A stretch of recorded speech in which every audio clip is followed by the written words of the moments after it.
بسم اللہ الرحمن الرحیم۔ آج میں آپ کو استغفار کے متعلق اور اس کی فضیلت کے متعلق میں آپ کو ایک دو واقعات سناتا ہوں کہ استغفار کی کتنی بڑی فضیلت ہے، استغفار کی فوائد کیا ہیں۔ آج میں آپ کو دو حکایات، دو واقعے آپ کو سناتا ہوں۔ یہ کتابوں میں لکھے ہوئے ہیں، اپنی طرف سے میں نہیں آپ کو بتا رہا، یہ کتابوں میں یہ واقعات ذکر کیے گئے ہیں۔ یہ دو واقعہ میں آپ کو سناتا ہوں، غور سے سنیے، انشاءاللہ والعزیز مجھے امید ہے کہ اس سے آپ کو بہت زیادہ فائدہ حاصل ہوگا۔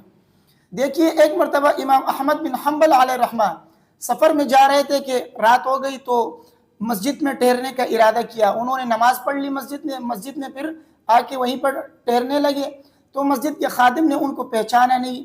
ویسے اس دور میں جو ہے آپ کو معلوم ہے کہ یہ میڈیا کا دور نہیں تھا، تصویریں وغیرہ نہیں تھی، کسی کو معلوم نہیں ہوتا تھا کہ یہ بندہ کون ہے کون نہیں ہے، تو ایک دوسرے کو جو دور والے ہوتے تھے کوئی کسی کو پہچانتے نہیں تھے۔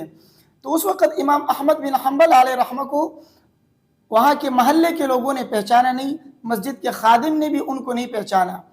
تو مسجد کے خادم نے ان سے کہا کہ میں مسجد کا دروازہ بند کرنے جا رہا ہوں، تو لہٰذا آپ مسجد میں ٹھہر نہیں سکتے، تو ان کو مسجد سے نکالا۔ تو حضرت امام احمد بن حنبل علیہ رحمہ نے سوچا کہ چلو مسجد کے دروازے پر یہیں پہ رات گزار لیتا ہوں، تو وہ وہاں پہ ٹھہرنے لگے۔ تو وہیں پہ کوئی نانبائی تھا مسجد کے اندر۔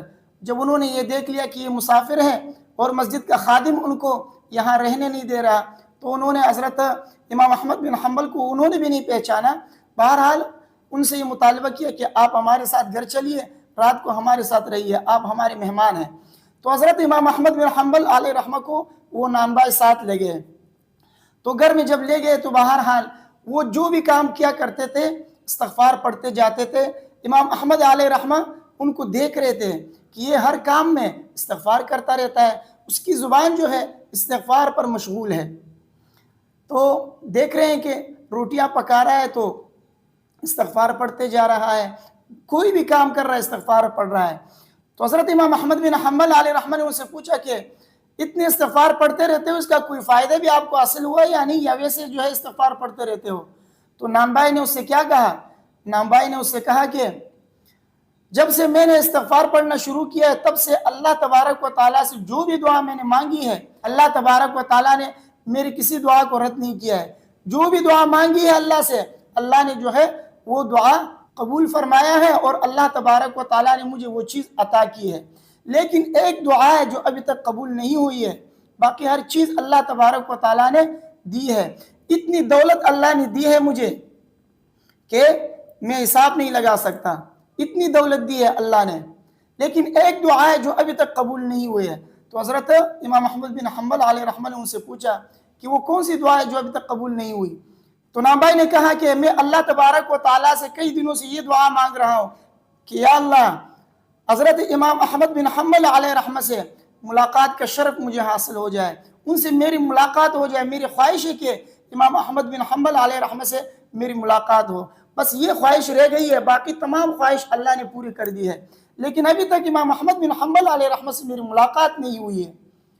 تو حضرت امام احمد بن حنبل علیہ رحمہ ہنس پڑے، تو انہوں نے کہا کہ میں ہی امام احمد بن حنبل ہوں، اور اللہ تبارک و تعالیٰ نے اسی استغفار کی بدولت میری ملاقات تم سے کروائی ہے۔ صرف تمہاری خواہش پوری نہیں ہوئی، اللہ تعالیٰ نے صرف تمہاری ملاقات مجھ سے نہیں کروائی ہے بلکہ مجھے کھینچ کر تمہارے پاس لایا ہے۔ یہ تمہاری استغفار کی بدولت ہے کہ تم کثرت سے استغفار پڑھتے ہو، اللہ تعالیٰ نے تمہاری یہ دعا بھی قبول فرمائی۔ تو دیکھیے استغفار کی فضیلت کو دیکھیے کہ استغفار پڑھنے سے اللہ تبارک و تعالیٰ سے آپ جو بھی مانگیں گے اللہ تعالیٰ وہ دعا آپ کی قبول فرمائیں گے۔ اس نانبائی کی دعا، اس روٹی پکانے والے کی دعا اللہ تعالیٰ نے قبول فرمائی۔ وہ نانبائی کیا کہہ رہا ہے کہ جو بھی دعا میں نے اللہ تبارک و تعالیٰ سے کی ہے وہ دعا اللہ نے قبول کی ہے۔ دولت تو جو ہے بے حساب اللہ نے دیا ہے، خرچ کرتا ہوں پتہ ہی نہیں چلتا اور زیادہ ہو رہا ہے، لیکن ایک خواہش پوری نہیں ہوئی تھی وہ بھی پوری ہو گئی۔ تو معلوم ہوا کہ استغفار کرنے سے اللہ تبارک و تعالیٰ آپ کی ہر حاجت پوری فرماتے ہیں، ہر مشکل کو آسان فرماتے ہیں، آپ کی جو مسائل ہیں اللہ تبارک و تعالیٰ ان کو حل فرماتے ہیں۔ اور اسی طرح آپ کو ایک دوسرا واقعہ سناتا ہوں، غور سے سنیے گا، اس سے بھی انشاءاللہ آپ کو ایک سبق ملے گا۔ وہ واقعہ یہ ہے کہ حضرت حسن بصری علیہ رحمہ ایک مجلس میں بیٹھے ہوئے تھے، اس میں اور بھی علماء ان کے پاس بیٹھے ہوئے تھے۔ تو حضرت حسن بصری کے پاس ایک آدمی آیا, انہوں نے قحط سالی کی شکایت کی, تو حضرت حسن بصری علیہ رحمہ نے ان سے فرمایا کہ استغفار کرو. دوسرا آدمی آیا, اس نے تنگ دستی کی شکایت کی, حضرت حسن بصری علیہ رحمہ نے ان سے بھی فرمایا استغفار کرو. تیسرا آدمی آیا, انہوں نے بے اولادی کی شکایت کی کہ اللہ تعالیٰ مجھے اولاد نہیں عطا فرما رہے ہیں, کوئی ایسا آپ عمل بتا دیں جس سے اللہ تبارک و تعالیٰ مجھے اولاد عطا فرمائے. تو حضرت حسن بصری علیہ رحمہ نے فرمایا استغفار کیا کرو. چوتھا آدمی آیا, انہوں نے زمین کی پیداوار میں کمی کی شکایت کی کہ زمین کے اندر ہم نے بہت محنت کی لیکن اس سال پیداوار میں بہت زیادہ کمی ہے, کیا کریں؟ تو حضرت حسن بصری علیہ رحمہ نے فرمایا کہ استغفار کیا کرو. یہ چاروں آدمی چلے گئے. تو مجلس میں جو لوگ بیٹھے ہوئے تھے انہوں نے حضرت حسن بصری علیہ رحمہ سے پوچھا کہ حضرت آپ کے پاس 4 آدمی آئے اور ہر ایک کے مختلف مسائل تھے, آپ نے سب کے لیے استغفار کا کہا, یہ کیوں؟ تو حضرت حسن بصری علیہ رحمہ نے فرمایا کہ ان چاروں آدمی کے جو مشکلات تھے, جو مسائل ان کو درپیش تھا, ان مسائل کا حل اللہ تبارک و تعالیٰ نے استغفار سے حل کیا ہے. کیونکہ جو مسائل ان کو درپیش تھے وہی مسائل اللہ تبارک و تعالیٰ نے قرآن میں ذکر کیا ہے کہ یہ استغفار سے دور ہوں گے. کیونکہ سورہ نوح میں ہے, اللہ تبارک و تعالیٰ نے فرمایا استغفروا ربکم انہ کان غفارا یرسل السماء علیکم مدرارا ویمددکم باموال وبنین ویجعل لکم جنات ویجعل لکم انہارا.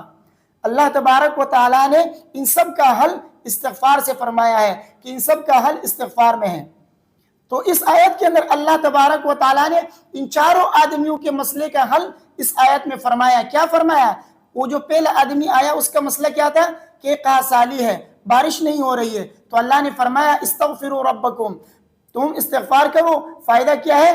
یرسل السماء علیکم مدرارا, کہ تمہارے اوپر اللہ تبارک و تعالیٰ آسمان سے بارش فرمائیں گے, بارش نازل فرمائیں گے. اللہ تبارک و تعالیٰ آسمان سے تمہارے اوپر بارش نازل فرمائیں گے. تو اس کا حل, تو قحط سالی کا حل کیا تھا؟ استغفار میں. اور دوسرا آدمی جو آیا اس کا سوال کیا تھا کہ تنگ دستی ہے, تو تنگ دستی کا بھی حل اللہ نے استغفار سے کیا. کیا فرمایا؟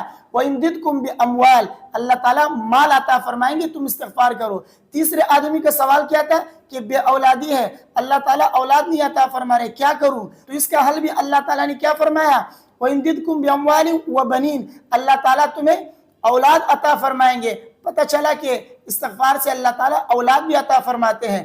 اور چوتھا آدمی جو آیا اس کا کیا سوال تھا کہ زمین کی پیداوار میں کمی ہے, تو اللہ تبارک و تعالیٰ نے اس کا بھی حل اس آیت میں فرمایا کہ استغفار میں ہے. اور وہ کیا فرمایا؟